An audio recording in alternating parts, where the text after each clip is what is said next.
Doctor Zakir Naik Bangladesh সফর করবেন November মাসের শেষ দিকে।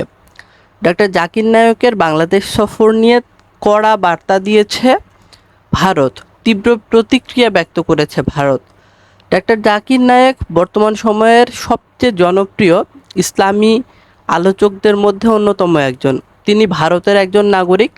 ভারত সরকার তার বিরুদ্ধে বিদ্বেষমূলক বক্তব্য ছড়ানোর অভিযোগ এনেছে এবং একাধিক অর্থ পাচারের মামলা করেছে। বিভিন্ন জটিল পরিস্থিতির কারণে 2016 সাল থেকে ভারত ত্যাগ করেন ডাক্তার জাকির নায়েক এবং তিনি 2016 সাল থেকে মালয়েশিয়ায় অবস্থান করছেন এবং মালয়েশিয়ায় স্থায়ীভাবে বসবাস করার অনুমতি পেয়েছেন।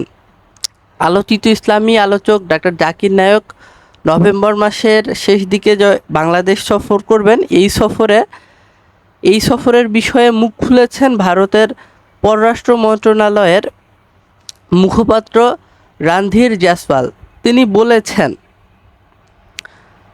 জাকির নায়েক একজন পলাতক আসামি, তিনি ভারতে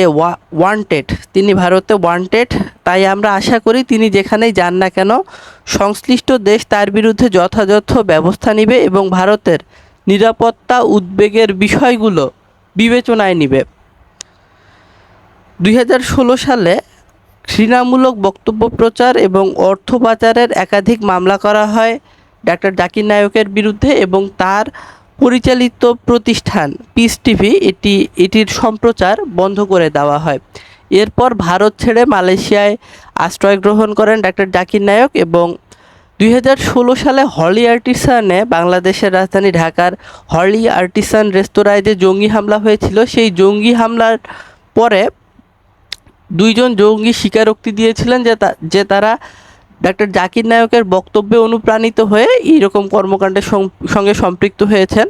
এমন পরিস্থিতিতে বাংলাদেশ সরকার জাকির নায়েকের উপরে নিষেধাজ্ঞা দেয়। আওয়ামী লীগ সরকারের পতনের পরে এই নিষেধাজ্ঞা প্রত্যাহার করা হয় এবং প্রত্যাহারের সুযোগ নিয়ে নভেম্বরের শেষ দিকে ডাক্তার জাকির নায়েক যখন বাংলাদেশ সফর করবেন তখন বাংলাদেশ কর্তৃপক্ষের কাছে আশা করে ভারত যে বাংলাদেশ ডাক্তার জাকির নায়েককে ভারতের হাতে তুলে দিবে। তো ভারতে ফিরে যাওয়ার বিষয়ে ডাক্তার জাকির নায়েক এর আগেও একাধিকবার বলেছেন।